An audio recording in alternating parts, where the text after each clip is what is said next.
संक्षिप्त मार्कंडेय पुराण। अलर्कोपाख्यान का आरंभ नाग कुमारों के द्वारा ऋतुध्वज के पूर्व वृतांत का वर्णन। सुमति कहते हैं, पिताजी, प्राचीन काल की बात है।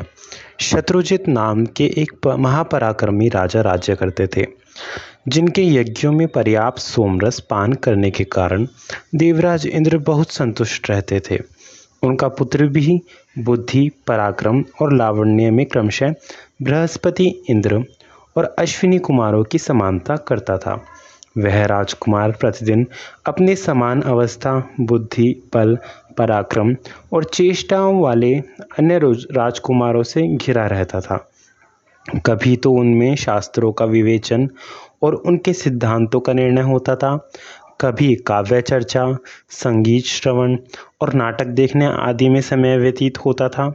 राजकुमार जब खेल में लगते, उस समय उन्हीं की अवस्था वाले बहुत से ब्राह्मण, क्षत्रिय और वैश्यों के बालक भी प्रेमवश वहां खेलने आ जाते थे।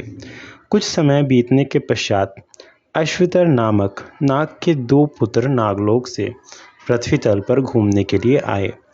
उन्होंने ब्राह्मण के रूप में अपने को छिपा रखा था। वे देखने में बड़े सुंदर और तरुण थे। वहाँ जो राजकुमार तथा अन्य द्विज बालक खेलते थे, उनके साथ ही वे भी भांति भांति के विनोद करते हुए बड़े प्रेम से रहते थे। वे राजकुमार, वे ब्राह्मण, क्षत्रिय और वैश्यों के पुत्र तथा वे दोनों नागराज के बालक साथ ही साथ स्नान, अंग सेवा, वस्त्र धारण, चंदन का अनुलेप और भोजन आदि कार्य करते कराते थे। राजकुमार के प्रेमवश नागराज के दोनों पुत्र प्रतिदिन बड़ी प्रसन्नता के साथ वहां आते थे। उनके साथ भांति भांति के विनोद, हास्य और वार्तालाप आदि करने से राजकुमार को बड़ा सुख मिलता था। वे उन्हें साथ लिए बिना भोजन, स्नान, क्रीड़ा तथा शास्त्र चर्चा आदि कुछ भी नहीं करते थे। इसी प्रकार वे दोनों नागकुमार भी उनके बिना रसातल में लंबी सांसें खींचते हुए रात बिताते और दिन निकलते ही उनके पास पहुंच जाते थे। इस तरह बहुत समय व्यतीत हो जाने के बाद एक दिन नागराज अश्वतर ने अपने दोनों बालकों से पूछा, पुत्रों, तुम दोनों मर्त्यलोक के प्रति इतना अधिक प्रेम किस कारण है? तुम दोनों का मृत्यलोक के प्रति इतना अधिक प्रेम किस कारण है? बहुत दिनों से दिन के समय तुम लोग पाताल में नहीं दिखाई देते, केवल रात में ही मैं तुम्हें देख पाता हूँ। पुत्रों ने कहा, पिताजी, मृत्यलोक में राजा शत्रुजित के एक पुत्र हैं, जिनका नाम ऋतुध्वज है। वे बड़े ही रूपवान, सरल, शूरवीर, मानी तथा प्रिय वचन बोलने वाले हैं। बिना पूछे ही वार्तालाप आरंभ करने वाले, वक्ता, विद्वान, मित्र भाव रखने वाले और समस्त गुणों के भंडार हैं। वे राजकुमार माननीय पुरुषों का सदा आदर देते हैं। को सदा आदर देते हैं। बुद्धिमान एवं लज्जाशील हैं। विनय ही उनका आभूषण है। उनके अर्पण किए हुए उत्तम उत्तम उपचार, प्रेम और भांति भांति के भोगों ने हमारा मन हर लिया है। उनके बिना नागलोक या भूलोक में कहीं भी हमें सुख नहीं मिलता। उनके अर्पण किए हुए उत्तम उत्तम उपचार, प्रेम और भांति भांति के भोगों ने हमारा मन हर लिया है। उनके बिना नागलोक या भूलोक में कहीं भी हमें सुख नहीं मिलता। पिताजी, उनके वियोग से पाताल लोक की यह शीतल रजनी भी हमारे लिए संताप का कारण बनती है, और उनका साथ होने से दिन के सूर्य भी हमें आह्लाद प्रदान करते हैं। पिता ने कहा, पुत्रों, अपने पुण्यात्मा पिता का वह बालक धन्य है, जिसके गुणों का वर्णन तुम जैसे गुणवान लोग परोक्ष में भी कर रहे हो। संसार में कुछ लोग ऐसे होते हैं जो शास्त्रों के ज्ञाता तो हैं, किंतु उनमें शील का अभाव है। कुछ लोग शीलवान तो हैं, किंतु शास्त्र ज्ञान से रहित हैं। जिस पुरुष में शास्त्रों का ज्ञान और उत्तम शील दोनों गुण समान रूप से हों, मैं उसी को विशेष धन्यवाद का पात्र समझता हूँ। जिसके मित्रोचित गुणों का मित्रलोक तथा पराक्रम का शत्रुलोक भी सत्पुरुषों के बीच में वर्णन करते हों, उसी पुत्र से पिता वास्तव में पुत्रवान होता है।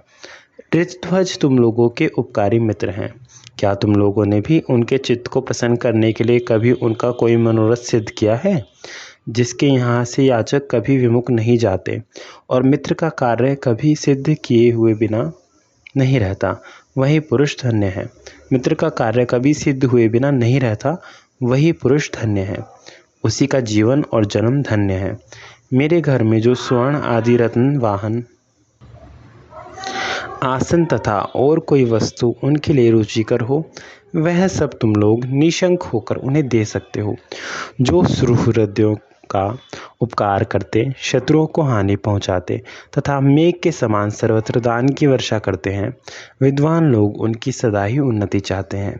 पुत्र बोले, पिताजी, वे तो कृतकृत्य हैं, उनका कोई क्या उपकार कर सकता है। उनके घर पर आए हुए सभी याचक सदा ही पूजित होते हैं, उनकी सभी कामनाएं पूर्ण की जाती हैं। उनके घर में जो रत्न हैं वे हमारे पाताल में कहाँ हैं। वैसे वाहन, आसन, यान, भूषण और वस्त्र यहाँ कहाँ उपलब्ध हो सकते हैं। उनमें जो विज्ञान है वह और किसी में नहीं है। पिताजी, वे बड़े बड़े विद्वानों के भी सब प्रकार के संदेहों का भली भांति निवारण करते हैं। हाँ, एक कार्य उनका अवश्य है, किंतु वह ब्रह्मा, विष्णु तथा शिव आदि सर्वसमर्थ परमेश्वरों के सिवा हम लोगों के लिए सर्वथा असाध्य है। पिता ने कहा, पुत्रों, असाध्य हो या साध्य, किंतु मैं उस उत्तम कार्य को अवश्य सुनना चाहता हूँ। विद्वान पुरुषों के लिए कौन सा कार्य असाध्य है? जो अपने मन, बुद्धि तथा इंद्रियों को संयम में रखकर उद्यम में लगे रहते हैं, उन मनुष्यों के लिए इस पाताल में या स्वर्ग में कोई भी ऐसी वस्तु नहीं है जो अज्ञात, अगम्य अथवा अप्राप्य हो। चींटी धीरे धीरे चलती है, तथापि यदि वह चलती रहे तो सहस्त्रों योजन दूर चली जा सकती है। इसके विपरीत गरुड़ तेज चलने वाले होने पर भी यदि आगे पैर ना बढ़ावें तो एक पग भी नहीं जा सकते। उद्योगी मनुष्यों के लिए कुछ गम्य और अगम्य नहीं होता, उनके लिए सब एक सा है। कहाँ यह भूमंडल और कहाँ ध्रुव का स्थान, जिसे पृथ्वी पर होते हुए भी राजा उत्तानपाद के पुत्र ध्रुव ने प्राप्त कर लिया। इसलिए पुत्रों, महाभाग राजकुमार को जिस वस्तु की आवश्यकता हो बतलाओ, जिसे देकर तुम दोनों मित्र ऋण से उऋण हो सको, जिसे देकर तुम दोनों मित्र ऋण से उऋण हो सको। पुत्रों ने कहा, पिताजी, महात्मा ऋतध्वज ने अपनी कुमार अवस्था की एक घटना बतलाई थी। वह इस प्रकार है। राजा शत्रुजित के पास पहले कभी एक श्रेष्ठ ब्राह्मण पधारे थे। उनका नाम था महर्षि गालव। वे बड़े विद्वान थे, बुद्धिमान थे और एक श्रेष्ठ अश्व लेकर आए थे। उन्होंने राजा से कहा, महाराज, एक पापाचारी नीच दैत्य आकर मेरे आश्रम का विध्वंस किए देता है। वह सिंह, हाथी तथा अन्य वन जंतुओं का और छोटे छोटे शरीर वाले दूसरे जीवों का भी शरीर धारण करके अकारण आता है और समाधि एवं मौन व्रत के पालन में लगे हुए मेरे सामने आकर ऐसे ऐसे उपद्रव करता है जिनसे मेरा चित्त चंचल हो जाता है। यद्यपि हम लोग उसे अपनी क्रोधाग्नि से भस्म कर डालने की शक्ति रखते हैं, तथापि बड़े कष्ट से उपार्जित की हुई तपस्या का अपव्यय करना नहीं चाहते।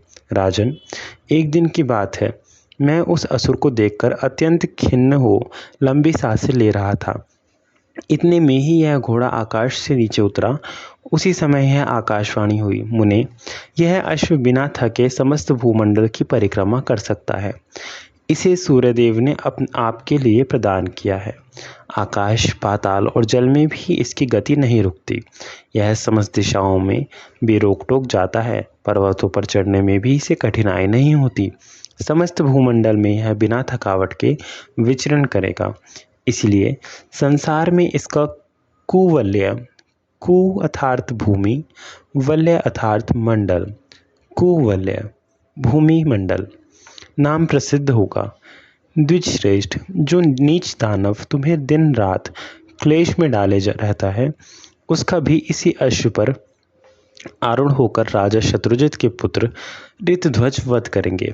इस अश्वरतन को पाकर इसी के नाम पर राजकुमार की प्रसिद्धि होगी। वे कुवल्याश्व कहलाएंगे। राजन, उस आकाशवाणी के अनुसार मैं आपके पास आया हूँ। तपस्या में विघ्न डालने वाले उस दानव को आप रोको, क्योंकि राजा भी प्रजा की तपस्या